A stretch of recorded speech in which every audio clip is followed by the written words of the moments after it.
Yeah, today, what up, Plank? I'm glad Plank's here nice and early.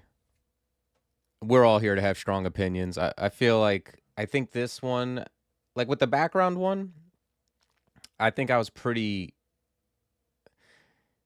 confident in my picks. Like, everyone has different opinions, obviously, but pretty confident, and except for like maybe the second to lowest tier on the backgrounds, I was unsure of the order. And sure enough, when I posted, that's I think what most people were like. I'd switch a thing here or there, but on the third on that tier, like people, that's where people had strong opinions. This one, I think there'll be strong opinions across the board because it's so difficult. It's much more difficult than background. I think there's more things to take into consideration. There's more like push and pull. Like when you compare like mage backgrounds, for example, you can compare 1 to 1. This is the level 1 spell versus this level 1 spell, and this is the level 2 spell versus this level 2 spell. Whereas with species, it's more like they're much more different. They're less comparable than a background is. So I've got my page up. The way this will be judged just like backgrounds, where each species is going to be judged at how good it is playing every background. So if something's OP with a couple backgrounds, but then is complete trash with other backgrounds, it's going to score less than you might think, even if you've had very good experiences because you've only played it with the couple backgrounds it's good with. And it's also like my personal opinion, my personal experience, but personal experience, there's some where I did really well because I think I played them recently when I'm a better player than I was before, and I have to weigh that, like I have to weigh kind of how good I did compared to what my average win rate was at the time. And then also a lot of them, it's hard to look at win rate because I did a lot of like Minotaur. I don't have the best win rate on because anytime I try to do some crazy challenge, I often pick a Minotaur like in a tournament. But we'll look at that kind of stuff just to weigh it. So yeah, I'm gonna go in order of. I'm just going alphabetical order. Is there any other caveats I wanted to say? I feel like a lot of people are just going to look at the tier list and not the explanations, but what can you do? No, I'll explain when I get to Minotaurs. I'll explain why they're not lower tier because they can't cast. The answer may surprise you. All right, so we're gonna start off with Armataur. Armataur is interesting because they're like really. When I played them, it was mostly before they got slightly reworked. I think maybe they just got buffed, but I always found them very good. I had almost a 50% win rate with Armataur, and this is even doing some like high score shenanigans once they got reworked. But this was very high. Like this is obviously above my average win rate, and especially for when I did it.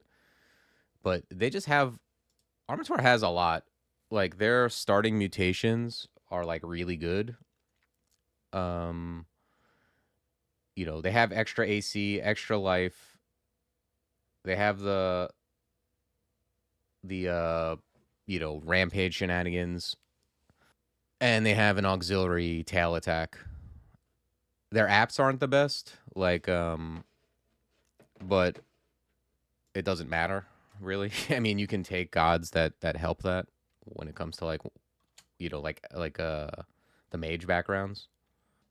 But yeah, like their apps are nothing special, but they do have stealth, and that means a lot like in the early dungeon too. So yeah, I mean their bad apps stop them from being like very very good, like top tier, but they're still I still think they're really good. I think they were good across all backgrounds pretty much. Little dodgy with like the range backgrounds because the -3 range does matter, and they're just not very good at it. So I'm gonna start them off. They're gonna fall somewhere like in the middle here, I think. Yeah, yeah, they do, and they have high stealth apt, and the only problem is their dodge is -3, but you can still be a stabber who just wears like medium-ish armor. You don't have to be a stabber, but you can get stabs on certain characters. Like if you play an AT like enchanter or whatever, or like it's not bad. Hey, what up, Baze?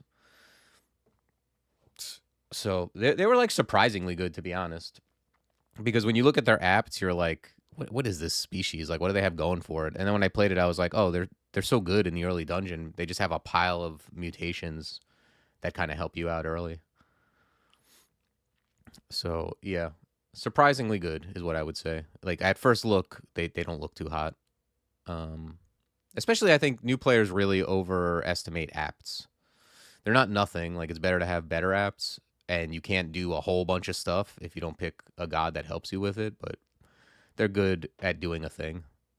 Next up is Barachi, which I had a whole conversation in my Discord about this with a couple regulars, and yeah, Barachi is just very good. They're gonna fall like somewhere in the middle of here. They're just like, if you look at like a baseline of what a character would be, like a human or whatever, like all gear slots and all average apts, and then you look at Barachi, their apps are just all great. They're all like really good. You know, they're all like 0 to 1, some twos, like you know, +2 fighting apt, +2 armor apt, +1 dodging apt, and then shield. They're just decent at everything pretty much. Yeah. Highest average apps in the game. They have the innate like hop, which is like gets better as the game goes on, but it'll get you out of like you went down a corridor and then another thing came from the other way and you got surrounded. Now you don't have to be surrounded. And their one downside, which is, you know, they're slightly slower, 0.2 movement. It's not as bad as you think. Like you get into a bad situation away from the stairs, you can walk away toward the stairs, and then when you get like 4 or 5 spaces away, you can hop to the stairs and be safe. And also, this is something I was talking about yesterday because me and Plank were discussing the difference between like Naga slow and Barachi slow. Not only are they like faster than Naga anyway, but the extra line of sight is a bonus because you can see like something that you know you don't want to fight will come into line of sight further away. So when you see that like out of depth, it's a tile further away. That's one extra tile you have to like move the other direction toward the stairs. And the extra line of sight is just better with a lot of things in the game. Like there are some things where smaller line of sight is better. With bigger line of sight, you know, range spells that use full line of sight are better, like magic dart, a bow, using blink scrolls, using passage of Galubria, using any kind of AoE that affects the whole screen, like shatter or ignition. Like all these things are better for Barachi. They're just really good, and they're simple, but you know they're awesome. You can play any background with them, and they're going to be very good. And that's basically what a top tier species is for the purposes of how I'm grading it anyway. Like if you wanted to do a greater species, Barachi would be one of the easiest. So next up is Coglin. Coglin is hard for me to rank because like I know I didn't do well with them, but I also think it was my fault. You know, my win rate, it's like between 23 and 24%, and that's just not, you know, my recent win rate is about 33%, so it's below average for me for when I was playing the species. But I know there's people like Elliptic who just like he like streaked the entire species across every background. And I know like they're strong like in theory, like cuz starting with 2 weapons is OP. Yeah, exactly. It's more like the skill because you can die very easily if you don't pay attention because you're going to have less defenses and resists. But they also weren't bad. Like you would think they would be bad with the mage backgrounds, but they're not. Like you can just use a shield. You can use a buckler even though they have a shitty apt, or you can just wield. You have the option of using a shield or wielding 2 sky weapons, which like, you know, you can wield 2 random weapons. Like I had a bunch of Coglin mages that ended the game holding like an artifact short sword and an artifact like trident, and I wasn't even attacking. They were just like a pile of like, each one had like some int and MP and resists on them. You can go, you can use stuff like staves for the resists and for like powering up your spells. You have a lot more variety when it comes to how you get your resists. Less so with melee because you just have to use two weapons that like make sense, like that are usually the same. But if you're a mage, it's much easier to get your resists because you don't care what you wield. You can wield any random crap, and that's your rings basically. So the mages are just better than you would think. So yeah, these are gonna end up, I think, toward the end of here somewhere.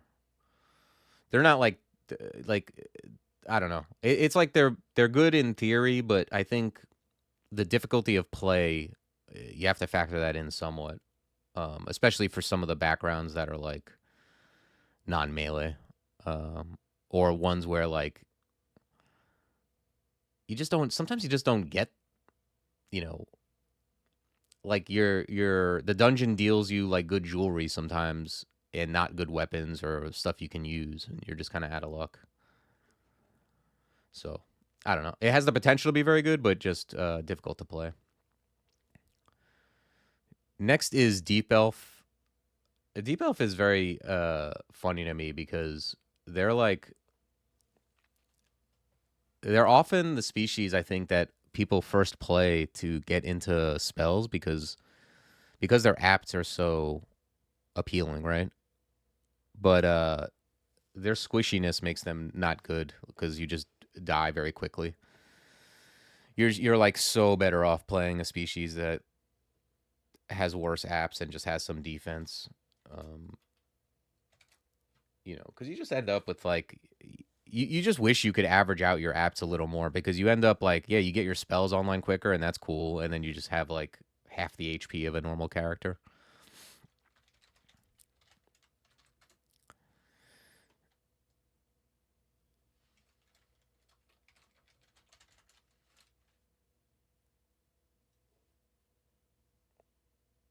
Yeah. What's up, Queen of the Dark Horizons? Welcome to the stream. Yeah, Gargoyle is much. uh, It's much better just in general, and also just a lot easier for learning mages.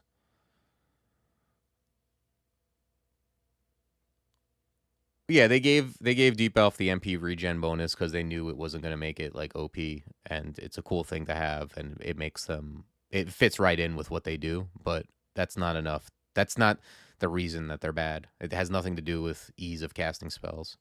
They have a ton of MP and int anyway.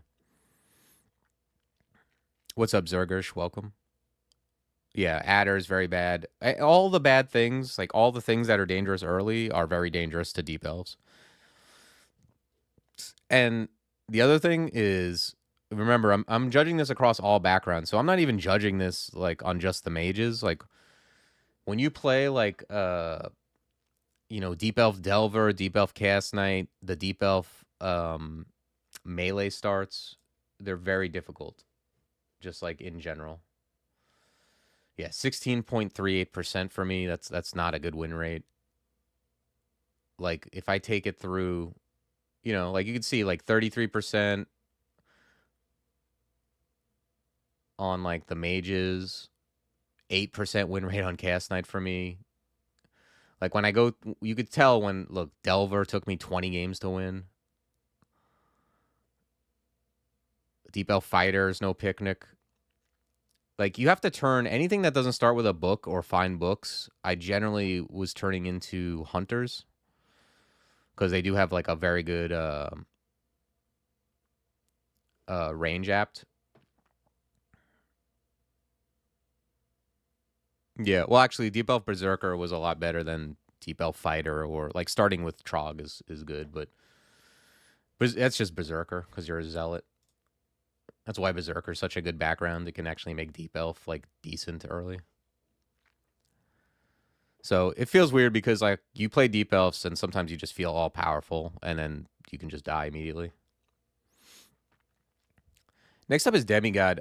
I think they're like they're very good at playing all the backgrounds because they just have like average, like maybe mediocre is too strong. They're like okay apps across the board, but obviously their downside is you don't get a god.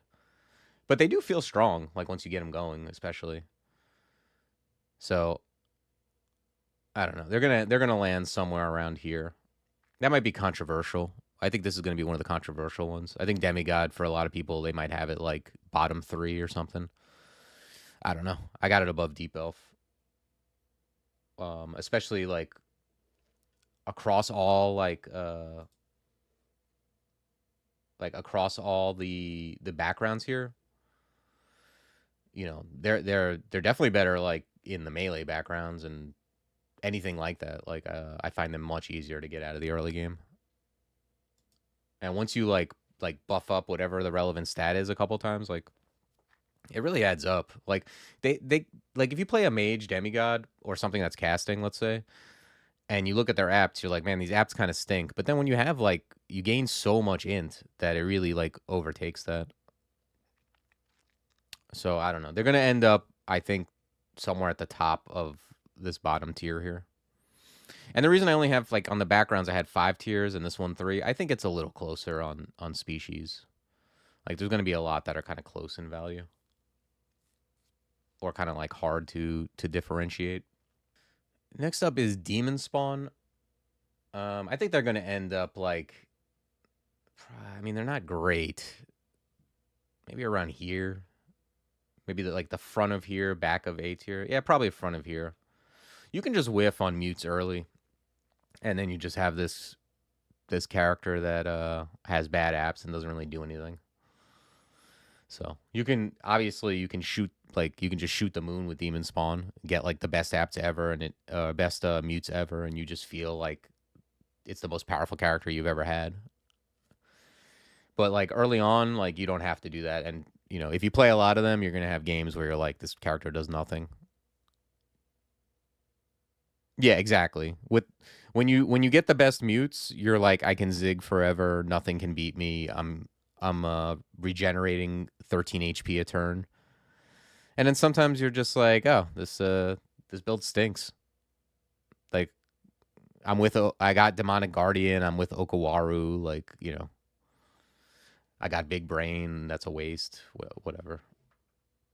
So, I love Demon Spawn by the way. Like they're one of my favorite species. Like if it was favorite species, they'd be S tier. But like on average, I think they're maybe not even on average, but I'll like more often than you would like, they can be very mediocre, especially early, and it can be hard to keep them alive. Next is DJ. DJ is interesting because it's like they're really good when you play book starts. Um like very strong. And then when you play like melee, they're like medium or like some of the other backgrounds where they don't start with a book. Like they're very medium, mediocre, and like kind of have low HP. You start to notice that too. Yeah, not the best melee apps, not horrible. I mean, they're okay when it comes to the left side of the screen, like okay-ish mediocre. I actually found like some of them like yeah, it's like pretty average for me when I was playing DJ. I think this is a pretty average to slightly above average win percentage. Like even the Berserker, I didn't find horrible. And like the innate flight helps with like the range builds too. They're not bad. Like across the board, they're gonna go like probably around here, in the middle of this tier, I think. Yeah, I don't know. They have it like they're good. They have like innate flight. They have a couple. They have the double fire resist. You do have to worry about cold resist, but I don't think it's as bad as like Mummy or something like that. And the poison resist is nice. If you actually play into their gimmick, it's quite good. And then I think on the other ones, it's just like okay. Next up is Draconian. Draconian is just a very good species, I think. I don't think I'd put it on S tier, but it's certainly at the top of here. I mean, I think you could play almost any. any background with them, and they're good. They have an 8 AC. Draconian is something that I recommend to people who are like trying to learn magic or range for the first time, like along with Gargoyle. Like they're good across the board. I don't have the best win rate with them just because like this. I think I was trying to go for a high score. Uh, I think I've done shenanigans with them, and I've also been playing them online since I was quite bad. So.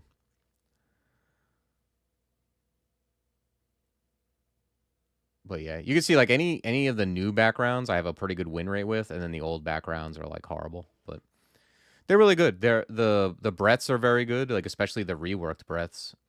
I've always found them to be like really nice, like fun to play, not too hard to play. So I don't know if anyone. I think everyone pretty much agrees. Like Draconian is like not OP, but just a very good species in general. Like no matter regardless of background. All right, next up is Cat. Cat is definitely S tier. Like you put Draconian in the bottom of S. I might move it at the end somewhere. Like these will get reshuffled. Like we'll take a look at everything and see. Like I don't know if it's S tier. Maybe it could be at the end of S. Like I'm not mad at that.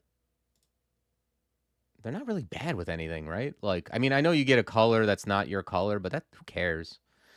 Yeah, you might be right. I think it might go at the end of S. I'm gonna put it there for now. Yeah, it's definitely up there. You want a Cat Berserker? I thought Cat Berserker was fun before Talismans existed. Like that was really an interesting, unique run. Now that Talismans are out, I kind of want to play it again.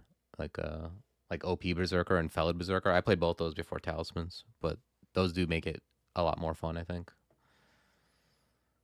Yeah, Felid is definitely S tier. I think there are people like the toppest of players, like Acrobat, like the people who like Mega Streak, like maybe Sergey feels this way, who would put Felid like top tier, top one. You know, I'm putting it right here for now. I think like it is very good, but for me, like I've definitely gotten to situations where I'm like, man, like even with the extra lives, I kind of got stuck. You know, but this is one of those ones that like Felid is like when you first start playing, like when I first started playing, Felid seems impossible. And then when you get better and you play at Felid, and I mean it's changed. It doesn't have speed anymore, but it does have start with like the extra life, and it gets the extra life more often.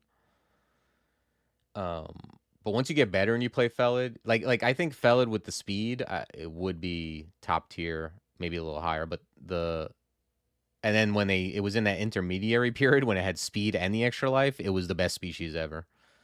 So it floats around here somewhere, I think, in in S tier. For experienced players, it's just like one of the safest species to streak, like having the extra life. Kind of good with everything. I don't know if there's much more to say about that. Next up is Formicid. We all love Formicid, right? I mean, I'm a fan of Formicid. Like, it's really cool. We all love, like, wielding a big weapon and a big shield and digging. Very top down design. I mean, I can't say anything bad about it. But it's for me, it might be like the worst species. I've definitely made that statement before that it is definitively the worst species because of its drawback of not being able to teleport or haste or any of that good stuff. Especially on certain backgrounds, like Formicid will give you some of the worst combos. Like I'm telling you, if all you've done is play like Formicid fighters and gladiators or whatever, I'm telling you, a Formicid Warper is the worst thing you can possibly play. Like it's one of the worst. Formicid Warper, some of the Wanderer starts, like even some of the Mage starts are kind of rough. Formicid Cast Knight. I mean, Formicid Cast Knight, I'll say this. Formicid has resistance to Zom by already having the worst mutations. So like you can't get Berserkitis, you can't get Teleportitis because they already have bad stuff. But it's one of those ones where when you look at it, you're like, well, they got good apts and they've got they feel strong a lot of the time. You know, you're wielding like you got a tower shield and executioner's axe, heavy armor. You just feel strong, but they cannot get out of the worst situations late in the game, and even sometimes early in the game when you lack resources, it can be tough. Yeah, I agree. I've had that. I've had the range Formicid or whatever. Like, it feels crazy because you're just killing things so easily and you feel like a tank. But then like sometimes things go wrong, you know. You just get constricted. You get a bad staircase and you're surrounded and you're like, "Oh, I guess I'm dead." I didn't pick a if you don't pick a god that like gets you out of it, or they're one of the worst species on the orb run too. They're like, yeah, they're one of those species where you're nervous on the orb run. You're not going to just blink through everything. It's sort of like a reverse Felid. I'm certainly going to put it opposite tiers of a Felid, that's for sure. I think digging and shafting are as good as telly. I don't think so. Shafting is like usually going to take you into unexplored. I mean, the thing with teleport is like you can teleport and be like, all right, a lot of times you teleport and you're saying, I've got like 50% of the map done. I can teleport and try to land in a spot that's like doesn't have that's explored already. And then if I end in the unexplored spot, I'll keep doing it until I land in the explored spot. With Formicid, you're always landing in an unexplored spot. And if there's nowhere to dig, you're just kind of there. So yeah, I'm not saying like they don't have tools, and I'm not saying you couldn't do well with them. Question mark. I don't know anyone who's like streaked Formicids. They do have stealth, which is nice for like the the non-heavy armor builds. Having that early is nice, but yeah, I can't. I don't know, man. I'm sorry. I like Formicid too. They're really cool, but they're just not good. So I know that anything really I put in the bottom tier, except maybe like Demigod, is gonna be like, because you know what it is. All the bottom tier stuff, or a lot of the bottom tier stuff, is there's like specialists for it. Like people really like have a place in their heart for the stuff I'm gonna put in the bottom tier. And in a lot of cases, I do too. Like I love a Demonspawn. A tier for Ant. Nah, I can't do it. Sorry, Ant. Yeah, next up is Gargoyle. Gargoyle's very good. Um, it's like probably like top of A tier, bottom of S tier. I think it's ahead of Draconian, probably. I'm gonna put it here for now, I think. Yeah. The only downside really, like I'll just go through the downsides of Gargoyle. It's that they have low HP. To start, like when you start out the game, it matters most in the beginning of the game when you bump into an Orc Priest. That's like your nemesis as a Gargoyle. I might rejigger some of these. I'm gonna see how the species lay out across this, and then some of the stuff from the bottom of S tier might get moved to A, but we'll see. But Gargoyle is just like really good at everything that doesn't directly attack your HP, like stuff that goes through AC.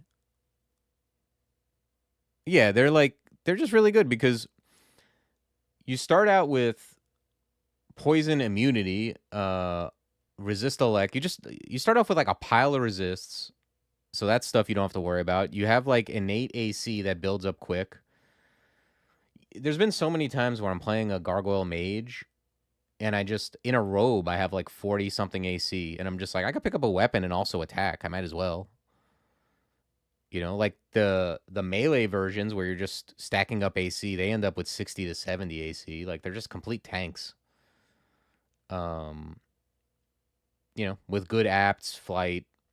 Yeah, I don't even think the early game is necessarily harder. They have immunity to, not immunity, but they're good against most of the stuff that gets you into trouble early, except stuff that can like orc priests, like stuff that can hit you from range and just erase your life bar, or like something that just hits really big. I guess that can but a lot of species you can get owned by orc priests. They're just more susceptible. You need to build up fighting quicker than normal. I think get their HP to a reasonable level.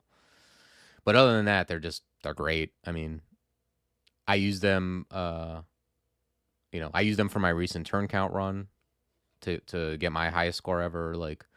And they're also, I think, easier to play than a lot of the other really good species. What's the reason for BA being top tier? Best apps in the game, all gear slots, innate blink, high line of sight, and it's only mitigated by a slightly slower move speed. So they're just kind of great. And also, again, I want to reiterate, this is measured across all backgrounds. So Barachi is just right at that. They're only outclassed by a couple species when it comes to playing all the backgrounds. In my opinion. I don't think any player, I don't think any experienced player would say Barachis are not very good, at least. They might think other things are just better, but I don't know. If you've really played all these species, and not that you need to play every combo, but you've played all the archetypes with the species, I think you would find that Barachi's really good. The extra line of sight is just, it's very nice. Having the extra turn to run, having the extra turn to hit something. Yeah, it's real good. Next up is Gnoll, and this is just, in my mind, without a doubt, the best species. And I don't even know, it's clear to me that this is the best species. They're super good. Their downside is their upside is that they're OP early game and OP late game, and then they have a slump in the middle. So being OP early game, automatically that's gonna make you a very good species, and then being OP late game, that's nice. And then in the middle, when they have a slump because you can't focus your skills, you can take a god that helps with that. Or certain archetypes, it doesn't matter if you can focus your skills, but yeah, the thing about Gnoll is when you start up a Gnoll anything, you just have a ton of skill in that apt, more so than any other species, or on par with the best of them. You start a Gnoll Delver, you've got 7 stealth. They're one of the best Delvers, if not the best Delver. You start any of this stuff, you just have a ton of skill in the relevant thing. You'll see when you start a conjurer and you use M Dart and you're all right, this is okay, it's killing everything. And then you start a hedge wizard and use the M Dart and you're this is bouncing off of quokkas and not doing any damage. It's because you don't have as much, you don't have as much int, but you also don't have as much skill in conjurations. And Gnoll just starts with a ton of everything, so they're going to have higher spell power, they're going to be doing things better, swinging faster, doing more damage. You can use everything. You can just hey, I found boomerangs, I'm going to use boomerangs, and I didn't have to train them. I found this, whatever spells by the mid game, Yeah, they're just insanely good.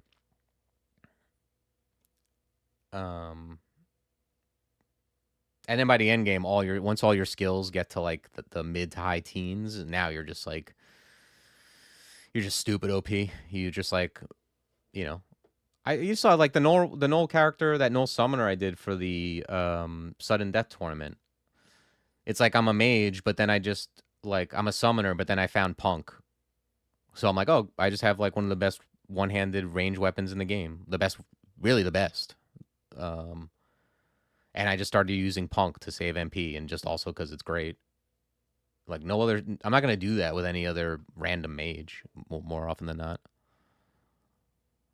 Yeah, you need to know the basics, and this is based on someone being somewhat knowledgeable about the game. I am factoring in slightly like ease of play. If they're like two comparable species and one's much easier to play, then I think that matters because we're human beings. But this isn't like necessarily.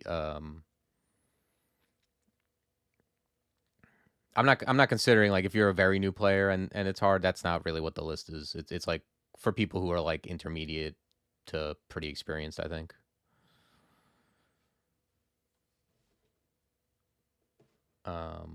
Yeah, you do have to know like like the spells and what everything does. But the more you know, because like usually that'll happen, you'll kind of digest the game a little at a time.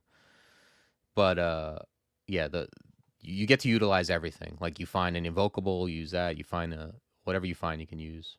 And yeah, just a great species. If you're gonna streak all the backgrounds, Gnoll would be probably the best one to do it with. Which is, I mean, that's basically what I'm doing here. Like, if you were to streak every background, what species would you pick? That's kind of the basis of this tier list. Next up is human.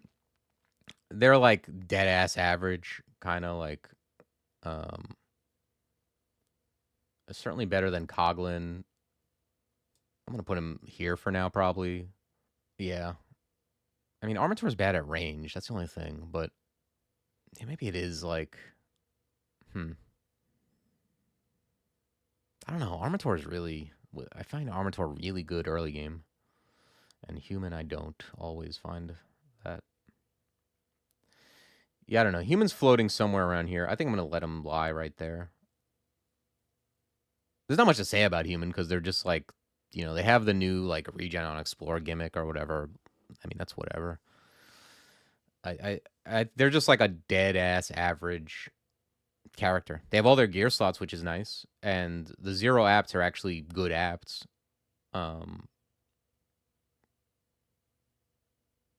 But yeah, that's about it. I think like if something is like better than average, they're gonna go above it, and if I think they're slightly below average or harder to use, they're gonna go below it.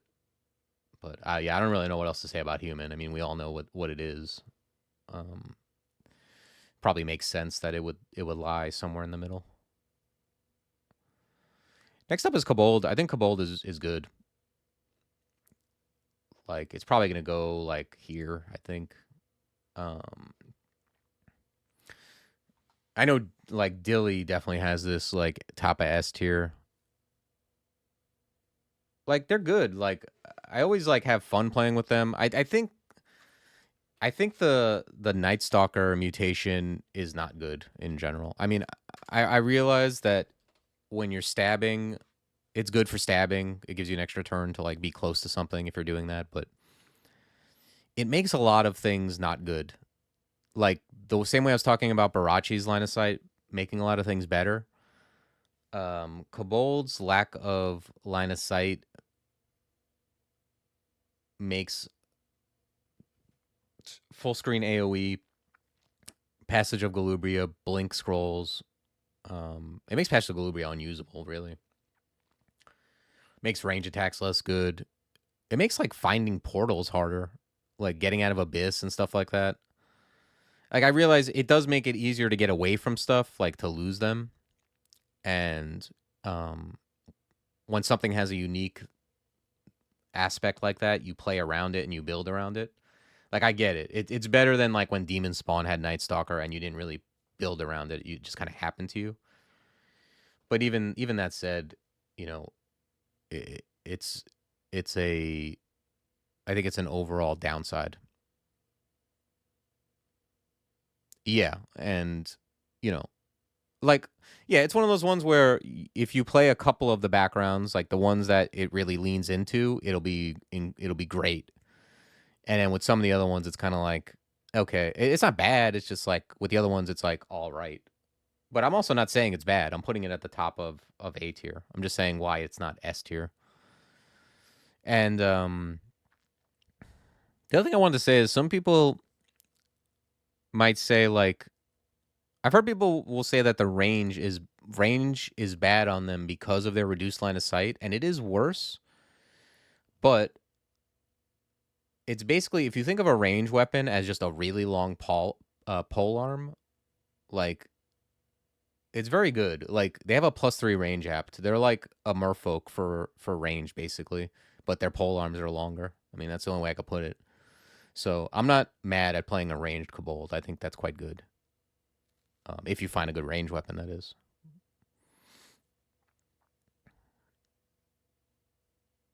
Like if you find a good range weapon and you take, especially if you take something that's like conducive to being range, like Hep or Fed or I don't like Fed, but on the reduced line of sight again, you're gonna get confused. But Hep, Oka, and like you look at their apps are good. So yeah, top of A tier, not the toppest of tiers, but pretty damn good. Next is Merfolk. Merfolk to me, they're just like a shitty human. Really, like because it's one of those old school species where you take a human, you you switch up a couple of the apts, and you know you make some terrible, some great, and you give it a weird body part or whatever. But yeah, they just kind of like great pole arms apt, and you know they can go long blades too. That long blades are very good because they're really good at being dex focused. Even with the -2 range, I don't mind them as range characters. But yeah, all their other weapon apps -2, -3 fire, -2 conj, negative. I mean, yeah, some of their mage apps are kind of atrocious, especially when you're trying to get a 2 school spell up that involves them. Um, you know, if you're playing another character where the dungeon dealt you, like for example, if you get, let's say you get a human and a merfolk, right? And you play like an air elementalist, like the game dealt you air, and then it gives you plasma beam. Like that's so much investment for with a -2 air and a -3 fire that you're probably not going to go for it. Whereas with human, it would be pretty easy to go for. So it's one of those things where you like if you lean into what they're good at, and the dungeon gives it to you, you feel like they're like stronger than human. But I think overall, like on average, a lot of the time they can really whiff. Um, you know, they get the moves fast in water gimmick. That's fine, but not always easy to take advantage of. So I think they're gonna fall like on the lower half of this middle tier here. I don't think anyone really does. Anyone love Merfolk? They're kind of boring, I think. Next up is Minotaur. Minotaur, and this is gonna go to I think Cygrade said earlier, like, is Minotaur gonna be lower because it's bad at mages? And the answer is no, because it's not bad at being a mage, because it's so good at being melee that it can just ignore the background and pick up a weapon. It's kind of crazy, like, um, but yeah, that's why Minotaur is so good, because like they're great at any of the melee and range starts. They're great, and then any of the mage starts, like it's not great. Like you start with your level 1 spell that you can cast, which is fine. And then when you find a weapon, you just use the weapon and you have horns. And yeah, that's the thing. They're so good at what they do that they just don't even care about what they're bad at. That's a good place to be. It's kind of funny because the other stuff that's going to be in this S tier for the most part is like I do it all. Like I can be like strong melee or strong mage, and Minotaur is just like I'm just melee, and you give me a book and I'll throw it on the floor and pick up a weapon and be great. I don't know. I think so.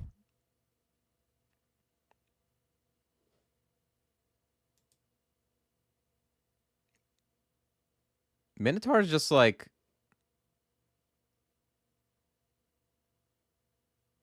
I think on this summoner it took Oka too. I think I played a Minotaur summoner that took Oka, if memory serves. Um, wait, this is Mummy.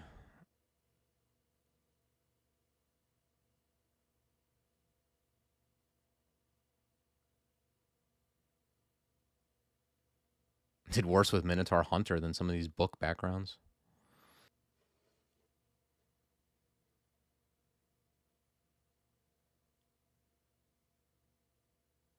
Yeah, yeah. I just find that like on Minotaur, you can just be melee.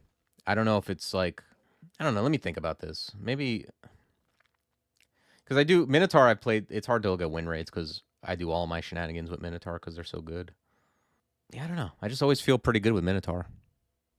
It's because like I don't know. It's like the horns are definitely something too. Like I always reference that run that Stair Dancer did. It's gonna be top tier. It's just kind of where the placement is. The run that Stair Dancer did where he won by just never he just pressed period over and over again and killed everything with horns. Thing is, you don't even need a weapon. You could just be unarmed and punch everything and it's still good. Kind of defies logic, honestly, because in my head I'm like Barachi must be better, but it isn't. I don't know. It's like when you play Minotaur, you just feel like you're on easy mode, even with bad backgrounds, so called. And it's also the fact that like Barachi's good melee, but Minotaur feels like when you actually start a melee background or any like the good backgrounds with Minotaur, you feel like OP, like insanely strong. And then with the mage backgrounds, you just feel like fine. So yeah, I think I'm gonna leave it there. It feels right to me. Next up is Mountain Dwarf. Mountain Dwarf is kind of like good with most things. It's gonna go somewhere up here for sure because I think I'm gonna put it like here. It's not really bad with anything except range, maybe. And even range is like, it's not the worst. It's got some bad apts. Yeah, it's got a bad air, alchemy, but Mountain Dwarf is like overall like, I mean, they're very good. MDEN is definitely one of the worst. I know that from experience trying to win that. But yeah, obviously very good at melee, like they always have been. And they get reduced encumbrance, so they can cast while being, while wearing heavier armor. I played them a bunch of different ways, but yeah, definitely some of the like, there's some builds that are much harder. They have a -3 dodge apt, but they don't really have to dodge. They can just wear heavier armor because of the encumbrance thing. They have -2 stealth, which kind of is bad with the mage starts, though. Until you actually find armor, you're just kind of running around in a robe with no stealth. It's not ideal. And the artifact gimmick is like, it's fun and also comes in handy. So yeah, it's going to fall probably somewhere in the middle of S tier. I think they're good with almost all the backgrounds. And just pretty strong in general. Yeah. Yeah, I agree. I think they're like worse than Minotaur when it comes to melee. And then, but you can kind of do the Minotaur thing with Mountain Dwarf if you want. Like you can start a mage background and kind of go melee, but then like you can wear slightly heavier armor and do the Minotaur thing, but then also still be casting your level 1 and 2 spell if you wanted to do that. Like if you found a good weapon. They can do that a little easier than Minotaur, but they're also like a little less good at it than Minotaur. Like, but yeah, they're right there with them. Like, I think it's a very good species for any background. Almost, I like that Hill Orc got that come up because everyone wanted dwarves back, so they basically took Hill Orc and gave them like the artifact and encumbrance gimmick, which makes them a little more interesting. Next up is Mummy. Very beloved. They're probably gonna go like somewhere like there. How pissed off do I want to make people? Does anyone like Deep Elf? I don't know. I mean, Mummy is like, it's rough. It's probably below Deep Elf, right? You get negative fire, which isn't great. You can't drink. Yeah, it's probably like here. The thing about Mummy is, I don't know. The thing about Mummy is that it's better at the melee backgrounds than Deep Elf is, that's for sure. They actually start off with a shitload of strength, too. Like you start off with like a mummy fighter, and you're like, I think got like 18 or 20 strength. You're like a powerhouse. Even like mummy berserker, I didn't find terrible if I'm being honest. Their apps are pretty bad. Yeah, you start with 19 strength as a mummy fighter. It's pretty sick. Their apps are atrocious though. It's like apps don't matter, but they kind of do when they're all bad. It makes it much harder when you're like you start off, you're like, all right, I'm gonna. Anytime you like switching weapons is so bad on a mummy. Yeah, this is probably fair. Yeah, I don't know what else to say about mummy. Like they've got a lot of downsides. Like not being able to drink is horrible. And if you don't have clarity from Ashanzari, and then you walk into Spider, you can just chain, be dead with nothing, no counterplay. So even with the innate faith, I tend to take like if I want to, like if I'm really playing seriously, I'm taking Ashanzari or Gozag almost every time. Those are just the best gods. Gozag gives you access to potion effects. Ashanzari gives you clarity and also makes your apts um, less abysmal. But yeah, they have they have the undead resists, but then you can just like accidentally die to like a bombardier beetle or like even just an orc wizard shooting fire at you, or any kind of confusion is like insanely dangerous. Yeah, they're not a good species. They're very evocative, and we all love them, and they're a challenge species. Next up is Naga. This is like a controversial one because I think some people think these are like medium good. Um, but yeah, they're like their slowness is real bad. Like it's not Barachi slowness, it's real slowness. Hold on, before I place these, because I know like when I place this, it's gonna be there might be riots. They do have like really good stealth and good apps, but it's like until you get to XL13, and even then, like, I mean, like the constrict is insane if you're melee. But again, they're one of those species that can just get into bad spots, and it's like hard to deal with. You think they're better than Coglin? Oh man, yeah, nah. I mean, I don't think so. When you saw they were the first week challenge, I was very concerned. Yeah, I don't know. I got them like around here. I think. I think. Do I like them more than Demonspawn? I don't think so. Maybe they're above Demonspawn. It's hard to say. Demonspawn is like random somewhat. I think his Nagas at least like Demonspawn end up strong too. I was gonna say Nagas end up very very strong, especially once you find barding.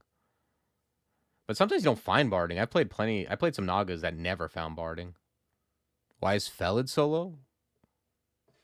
You think this is low? I got him S tier.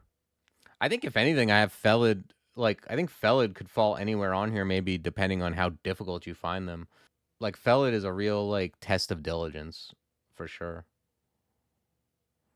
And again, I'm not ranking like difficulty of play super highly, but with Felid, it might be like it just weighs so heavily. The extra lives are so good, but it feels like you're constantly like you cannot autopilot at all. So I don't know. Why Colgate? You have Felid like top, like ahead of all. I would never. I don't think I'd put it above. I might put it above Mountain Dwarf. I could see.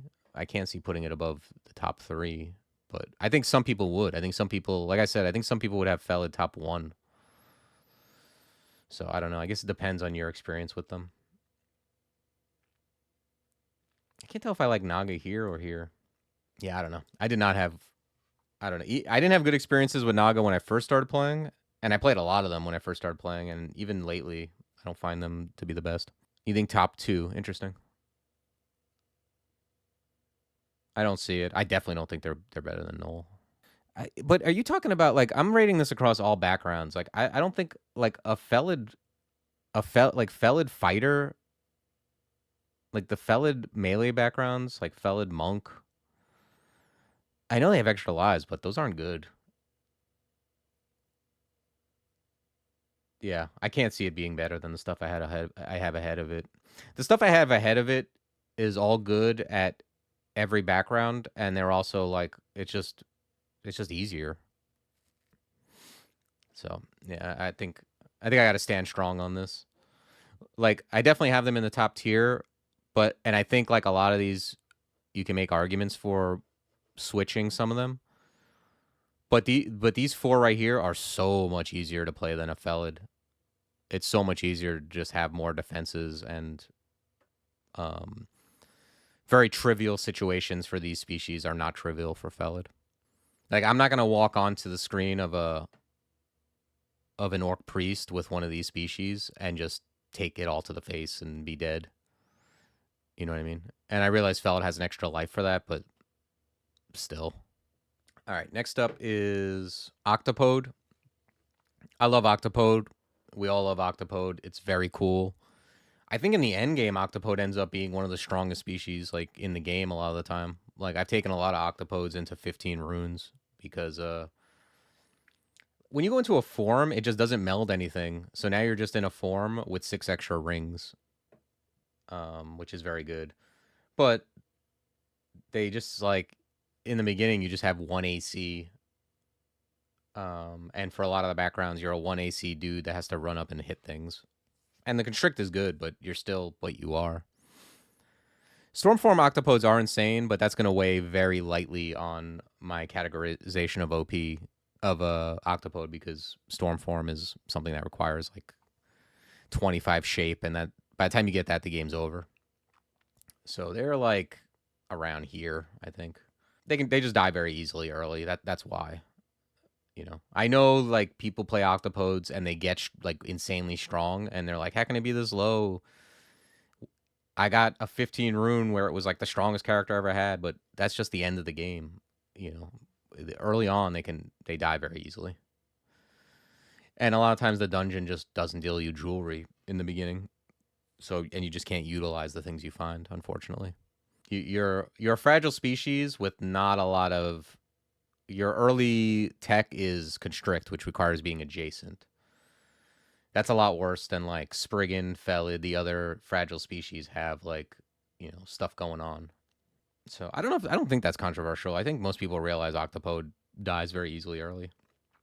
And especially when you're playing Octopodes that are like not just good book starts and you can't like, be away from stuff at all times. And to not be smaller. Next up is Oni.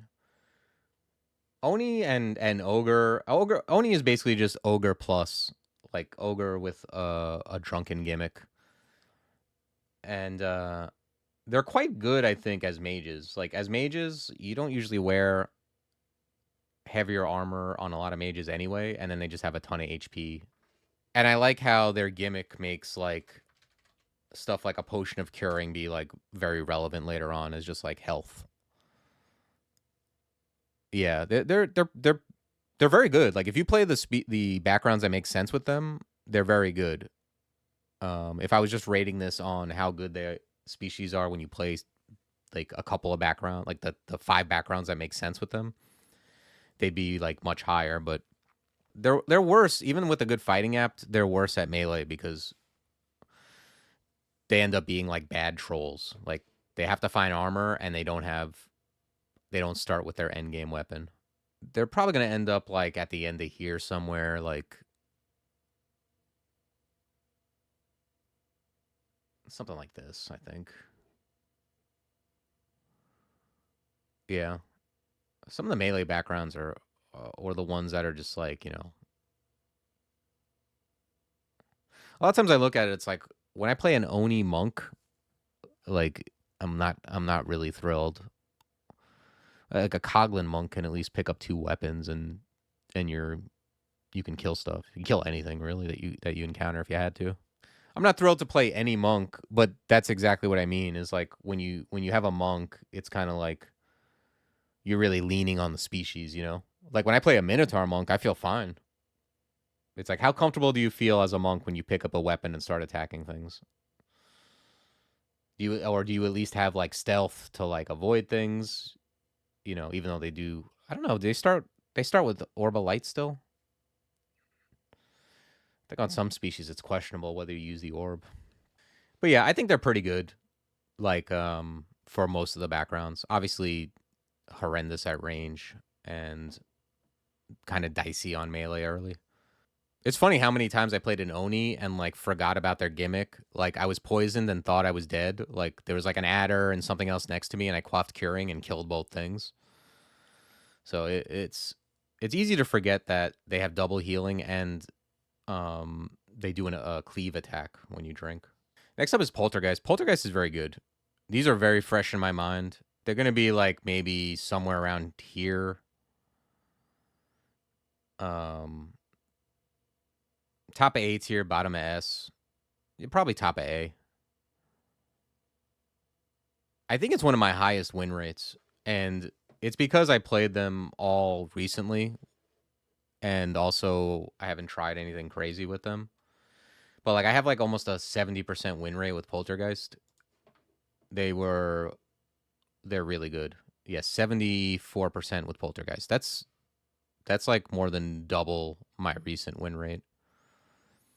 It's the most 1-in-1s I have for a species. Like I think most of these are 1-in-1s.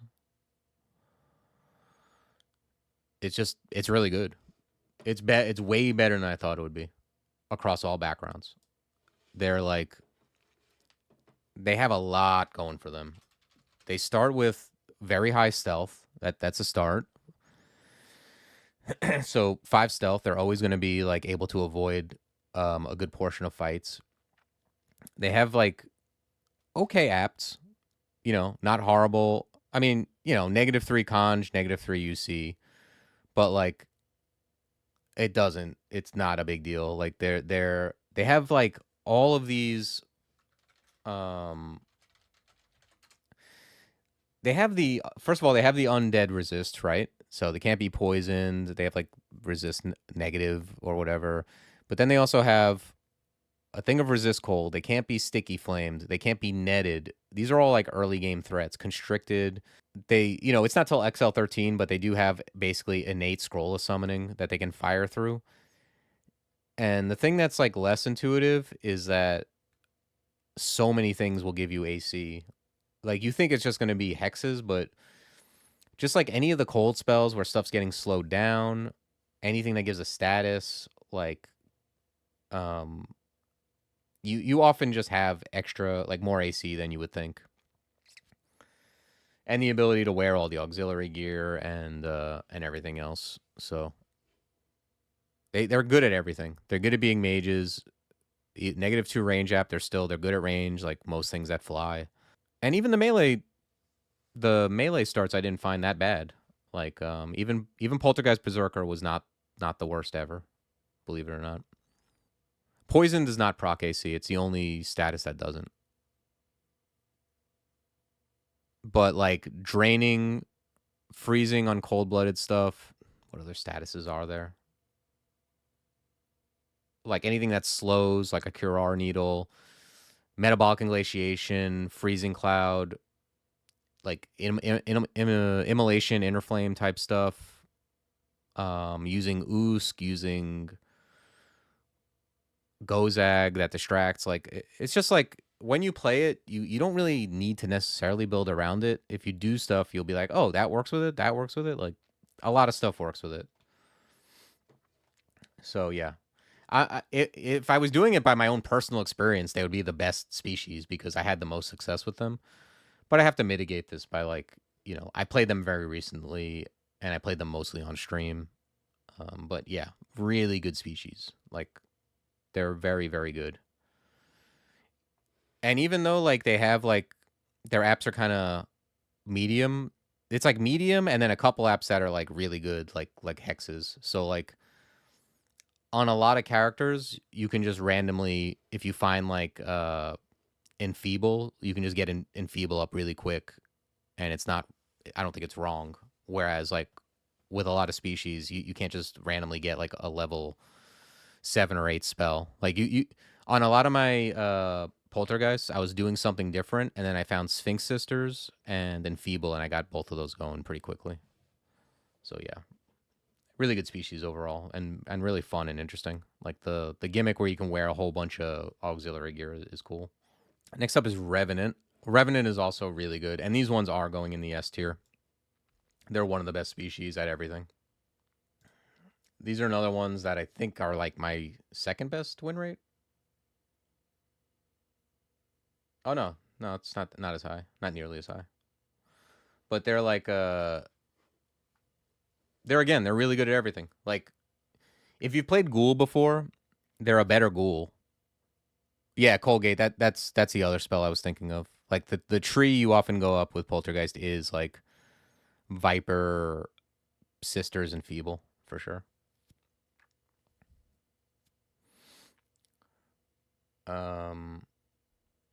Yeah, Revenant is you can play melee. Revenant's interesting because you can play melee even on the mage backgrounds, but they're good at the mage backgrounds too. Like you could do it like old Ghoul, where you just don't cast stuff and just use your claws.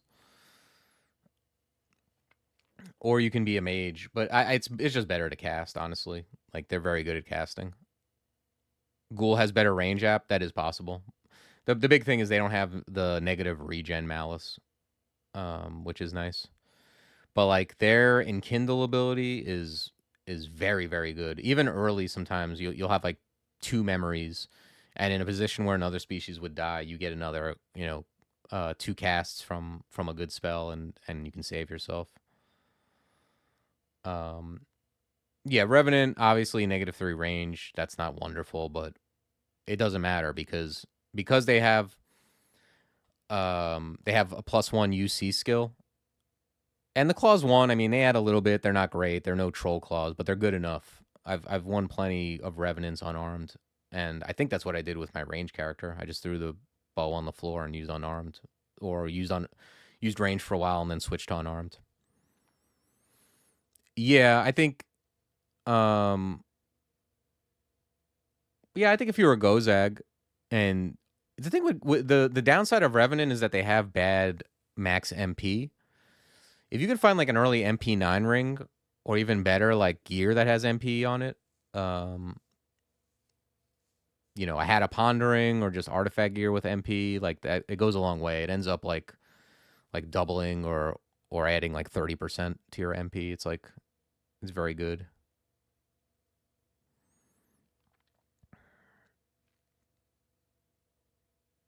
Yeah, I mean it's up there. I think Gargoyle, like you look at something like Gargoyle, I think it might be easier. I think what Revenant is, I think if you're not used to because like the Enkindle gimmick is very good, but it's not like you can just spam it. So if you're not experienced with common tactics for mages, you can run out of MP pretty easily. But even if you are experienced, like let's just speak from like if you're an experienced player, you got to be careful with I think you train a little more spell casting than normal, because like you're not gonna want to how with the Earth Elementalists, it's like you want to get to Stone Arrow, but then like you train a little bit of spell casting first because you don't want to be like learning Stone Arrow and only get like 2 shots with it. It's really like that with Revenant for a lot of books, where you want to like get some spell casting so that when you get it castable, you can actually cast it a few times. Above BA? I mean, I could see it being below or above. I don't know. Maybe BA could be above it. BA is certainly better at everything. I don't mean better at everything. I mean better at doing everything. Like they're certainly better at range, and yeah, I don't know. Maybe it is like this. It's hard to tell because I'm kind of judging different things. Like BA is better at more of the backgrounds. Like I much rather. Yeah. Revenant, Hexslinger, and Hunter are not good. I think that's what brought down my win rate. But But, you know, they do have, like, the undead resists are nice, too, because those do negate the worst things. But then Barachi just is also pretty good at getting away from those things, too. Yeah, I think I'll leave it like this. I think I like Revenant after Barachi, but above Mountain Dwarf.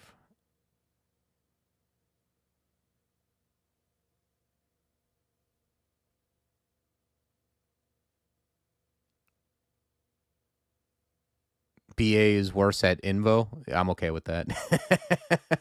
I'm not.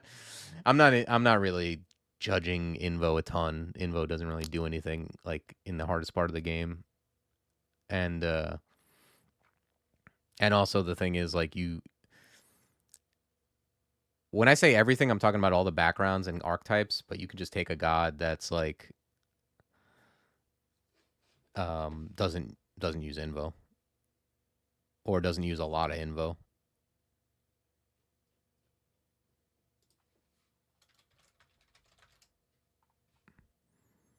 Worse at Invo. Their Invo is like -1. I mean, yeah. I mean, I'm not going to take.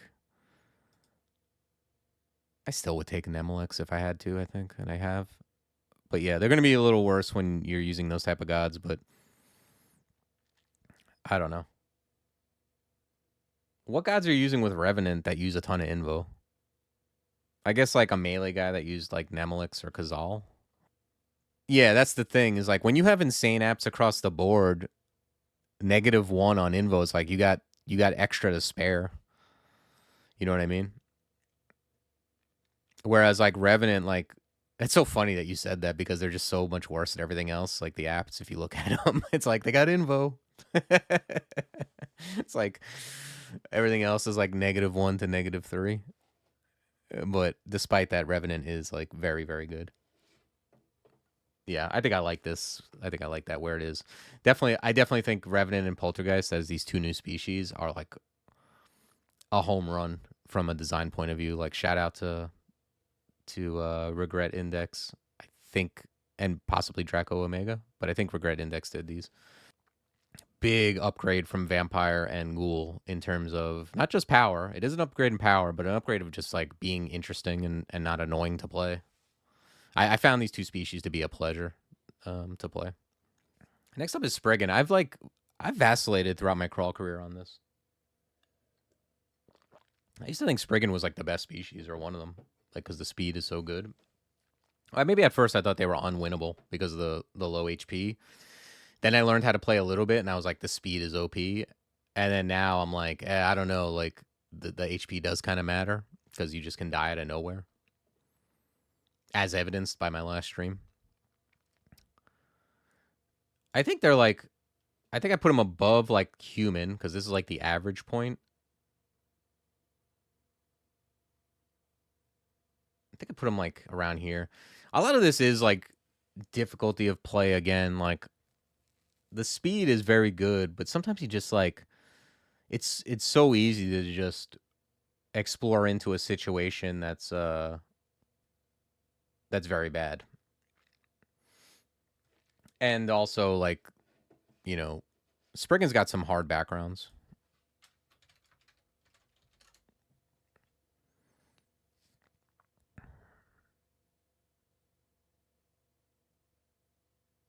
Yeah, I mean their apps aren't wonderful across the board, but that's not even really the concern. I mean, you pretty much always use like a short blade or a range weapon.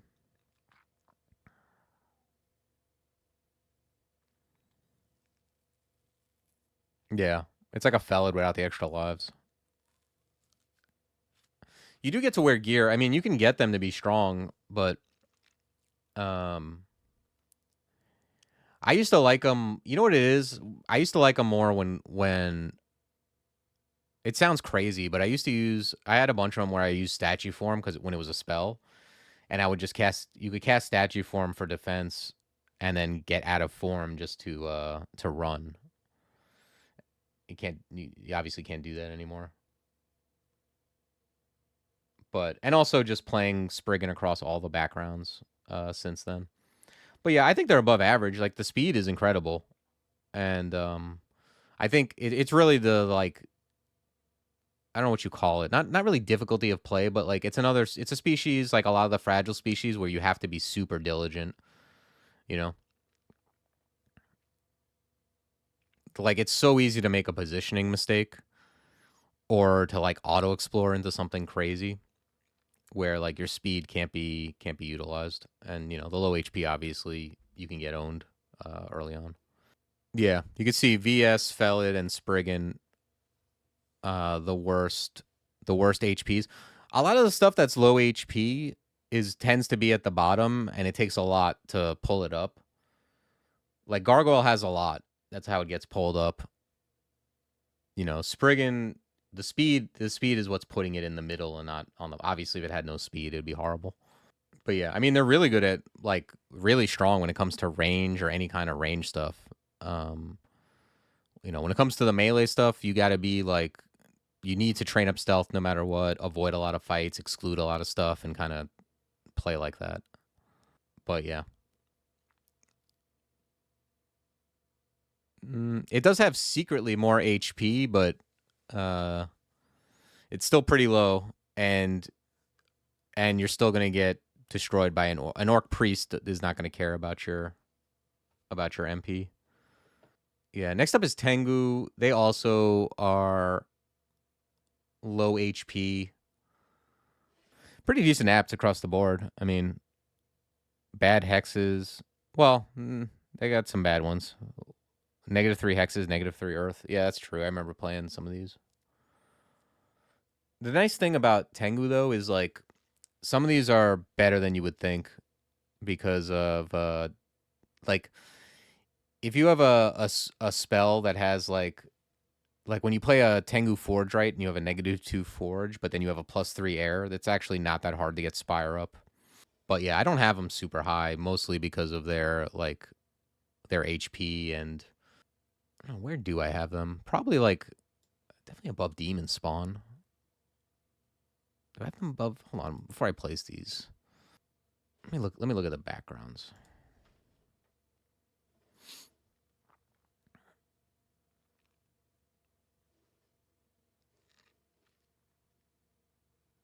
Yeah, pretty average win rate, which is probably above average, um, considering it's like I played most of these like a long time ago.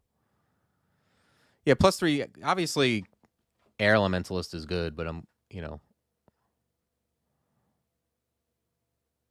Artificer, Berserker is fine. Chaos Knight is a nightmare, obviously. Delver is bad.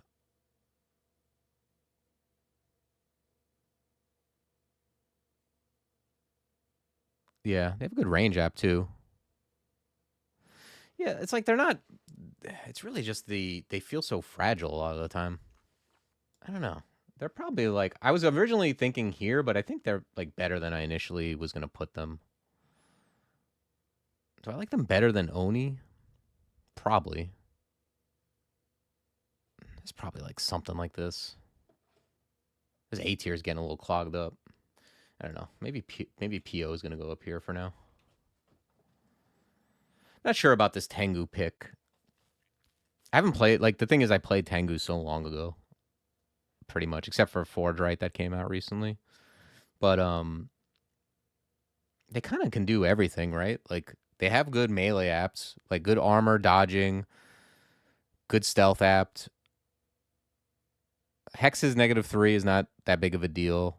The Earth -3 is not wonderful, but like it's not like Tengu Earth Elementalist is not bad. You have a +3 conj. It's like it's almost like having like 0 in both, pretty much. For the purposes of like casting Stone Arrow, which is all I care about. Yeah, I think I'm gonna let him rock right around here. I don't know, like I'm not confident about the Tengu one. I don't play a ton of Tengu. I played all the backgrounds. You know, I won every background, but I don't go in for seconds with Tengu. So I think that's a fair place to put it though. Next up is Troll. Troll is like kind of hard to place. It's definitely S tier. They're like insanely strong early. Like you can't die early. You just can't. Uh, and they also have the benefit of like like just how Minotaur, the same way that Minotaur just like, I think it is gonna go right here, honestly. I think like the same way Minotaur like ignores spell backgrounds and just is melee, Troll does that even better. It's just that Minotaur does it good enough too. But the thing with Troll is they're just like, man, that early middle to middle game where like the hunt for armor can be tough. You've managed to die early with Troll. Yeah, I have too. I mean, we all have, but you know, we all know we shouldn't have. It's just like starting with an endgame weapon is so good. You know, starting with an endgame weapon and regen, like regardless of background, and then like you get to play like say you play a troll earth elementalist, and like it's not going to be super castable. Like it's going to be like whatever it is, like 15 or 19% fail rate, but as things approach you, you still get to like shoot a sandblast at it as it approaches you, like, you know, weaken it up a little bit and then just hit it with your claws. Like, yeah, trolls are super good. They're only held back from being even higher than they already are by, you know, the fact that they're really like the definition of a glass cannon. There's a lot of games with troll where you're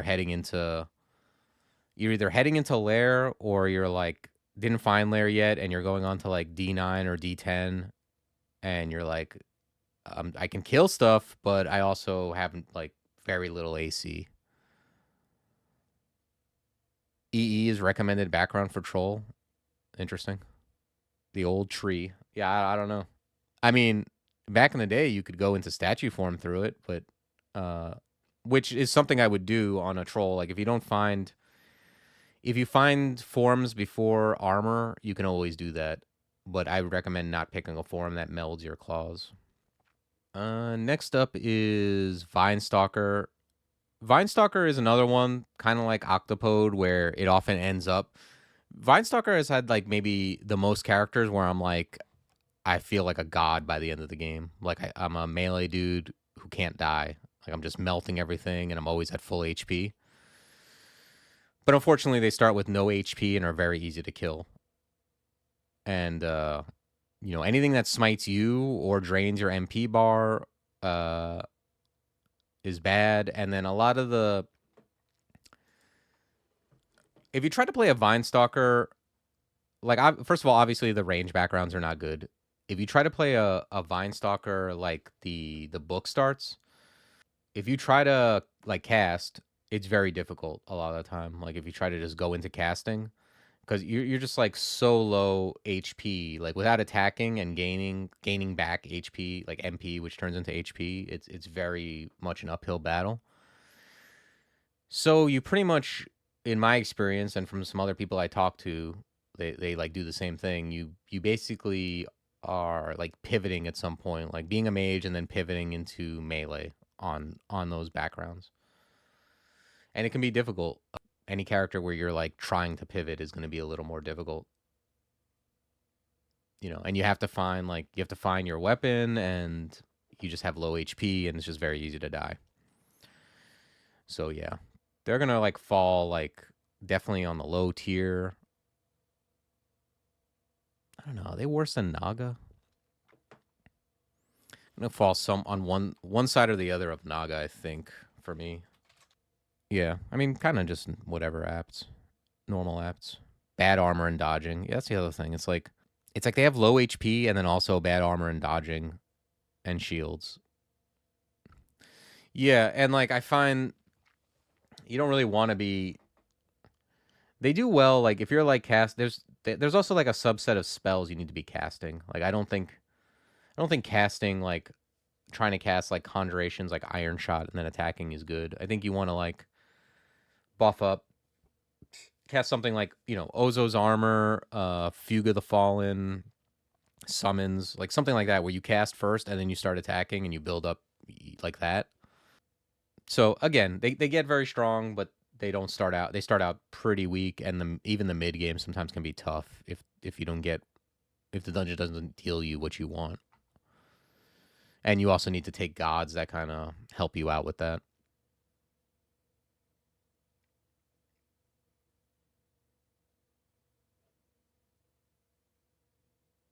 think I'm putting them like here. Something like that. Am I missing any? What I got? 3, 6, 9. Yeah, I think that's it. So let me take a look at this. Is there anything here like, does V's charge let you bite too? I think anytime you attack, it bites, but I'm not 100%. That's another thing that I'll just mention here. It's not part of the tier list, but with Vinestalker, something that might be unintuitive is that you should be training strength for your bite, even if you're using a short blade.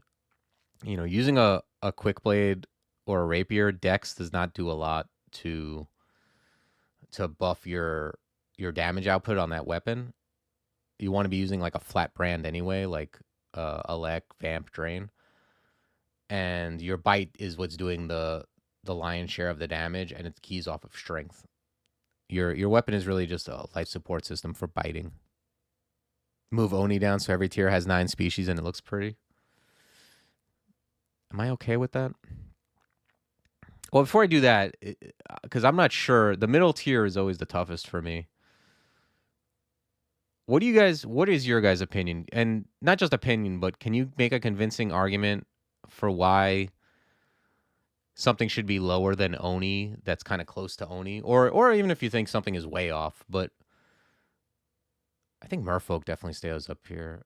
Yeah, Tengu, I don't think is B tier. Yeah, I guess Oni is kind of rough on the melee ones. Maybe this is fine. Yeah, that does look prettier, I'm not going to lie. CO lower than Oni? You think CO is worse than Tengu and Oni across all backgrounds? Because they're definitely better than Tengu and Oni for melee, and not bad as mages.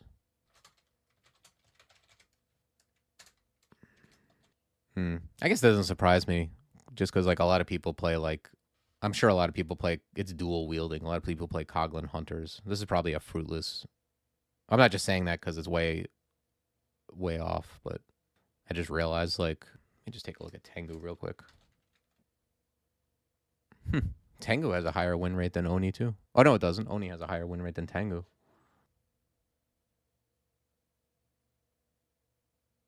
Wow. Oni 2% win.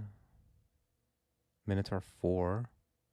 Demonspawn's glaring issues is that they kind of just don't. They can just not do anything. Yeah. I'm gonna just message Sarabot so I can look at this whole thing.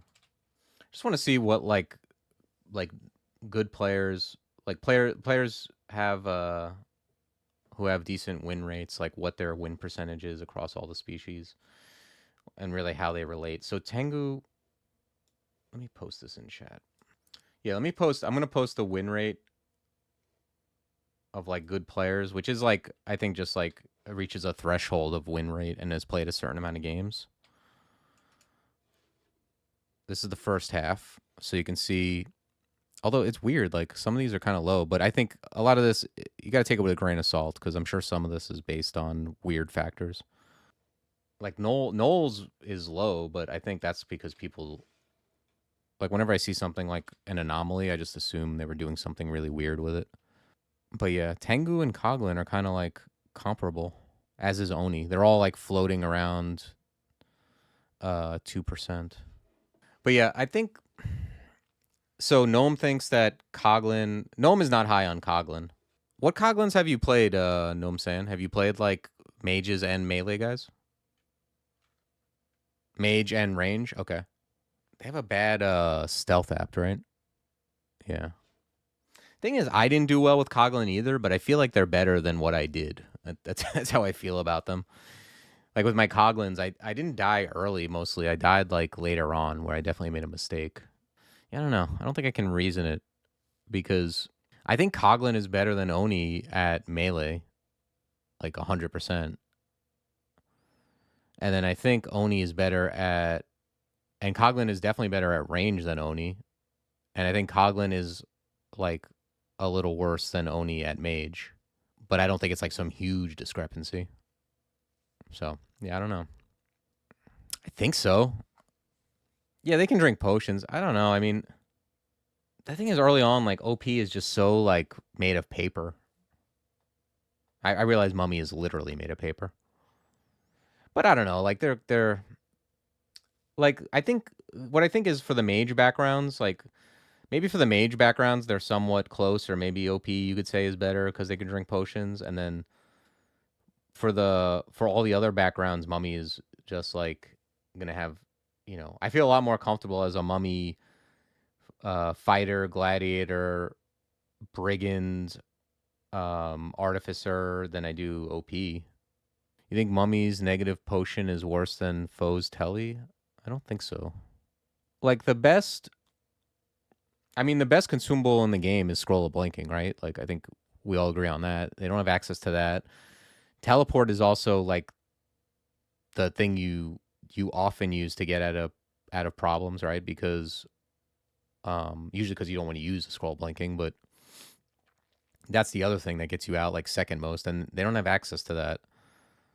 They don't have access to haste, but then again, neither does Mummy. Yeah, that's the thing. Yeah, exactly. Like, and neither one of them. The one that is an escape option is haste, and neither of them have it. But like, that's why I usually tend to ID scrolls first. Like the reason I read identification, scrolls of identify and target scrolls is because that's where the escape options are. So Mummy can still, they can read teleport, they can read blink, fear, summoning, butterflies, all that good stuff. Neither one of them can berserk. Neither one of them can haste. Formicid can lig. Lig is nice. But the thing is, Formicid is like not only is it rough like early, but then even later on, like when you get stabilized, like as a Mummy who took like Gozag, you're fine. Like you got all the things you need. You can't cure, but that's the one bane of their existence is confusion. But with Formicid, it's like you can still get into bad situations even late in the game. You have to, I mean, I guess to be fair with Formicid, you can take like Zin or some god that has a good panic button. I just know how I felt playing a lot of Formicids, and it wasn't good. But I knew like I know a lot of people consider Mummy the worst, right? So I knew that would be like somewhat controversial because I know people consider Mummy the worst, and Formicid people love. There's people who I know they get their first win on Formicid because they can be very strong. I definitely like these species. Like all these species in the S tier, I think are better than all the other species below it. Maybe Poltergeist I love too, but it's also a recency bias, I'm sure. And then like Kobold, DJ, Armataur, I think are like this group right here. Yeah, like Kobold, DJ, Armataur, Spriggan, Human, Merfolk are like a group. And then there's like Coglin, Tengu, Oni. And then I think it starts to like fall off here. Yeah, I think I like this. I'm willing to hit publish on this, I think. It sounds like maybe I need more tiers. Well, I think they're like, I don't think there's like, it would be ugly tiers though. You know what I mean? It'd be like a tier with like 10 things, a tier with like 5 things, a tier, and then it'd be 3 tiers. It would just be like way uglier. Like, the middle tier would have like less, and this tier would have more. But I don't know. I don't think the tier thing is like, it's not nothing, but it's more about like how they are relative to each other. Like I don't think there's like some huge discrepancy between the end of this and the beginning of this, or the end of this and the beginning of this. Like they're close. But yeah, I'm gonna go with this, I think. Yeah, it is where I landed. And I was surprised I didn't like, obviously people disagreed. I know Gnome thought that Coglin should be like below Oni. And some people thought, I know Plank thinks Formicid should be like much higher, and some people thought OP and Mummy should be swapped. That's very minor to me, but I'm surprised there weren't more pushback. If I'm being honest, makes me wonder. I think that people will, like, if I post this to Reddit, I think, especially with people not listening to my explanation because they're just going to skip ahead and look at the list, I think that people will have issue. I think people will mostly have issue with Formicid, Deep Elf, Barachi, maybe? I don't know. I'm not sure how people feel about Barachi. Maybe people just don't think about it. Spell tier lists are like so worthless to me though, because it's so much like depends on what your list is already. Um, it's impossible to make a tier list because it's not in the spirit of DCSS to like be able to do that. You know, in terms of like, if I made a tier list, there's so many spells I would have way above other spells, but then when it's time to memorize stuff, if one spell is redundant and the other one fills a hole in what I need, that's what you take. So that feels less like useful. I don't know. Not that this is useful really. I think the species are basically a difficulty slider anyway. Felid feels low to you, Plank. I could see that. I think that's a fair statement. Coglin B tier. I wonder if Coglin is below Tengu, maybe. I don't know. Maybe it is. I don't think it's B tier, but I could see it being bottom A tier, maybe. Thing is, what would I put Felid above? I'm not putting Felid. Felid above Troll seems crazy to me. But I don't know. I'm not mad at any. I could see someone else making a tier list where Felid is like top 3. It's probably just because I'm not good enough. But I've had Felid games where I was like, I don't know what I could have done in this game. And when I die with like any of the things above it, I'm usually like, I definitely made a misstep. But I keep staring at this Coglin Tengu. Do I like this better? Maybe I do. I know my personal experience with Coglin wasn't like wonderful, but yeah, maybe I do like Tengu I definitely like Tengu mages better than Coglin mages. And like Tengu, you know, the melee, they do have the Aux attacks at least. They do have more hit points, but it's like much harder to like basically what Coglin ends up being when they're melee is you get to use like a really good two-handed weapon. That's what it boils down to. Like two-handed weapons that are really, really good. But like when they're mages, it gets tough. Like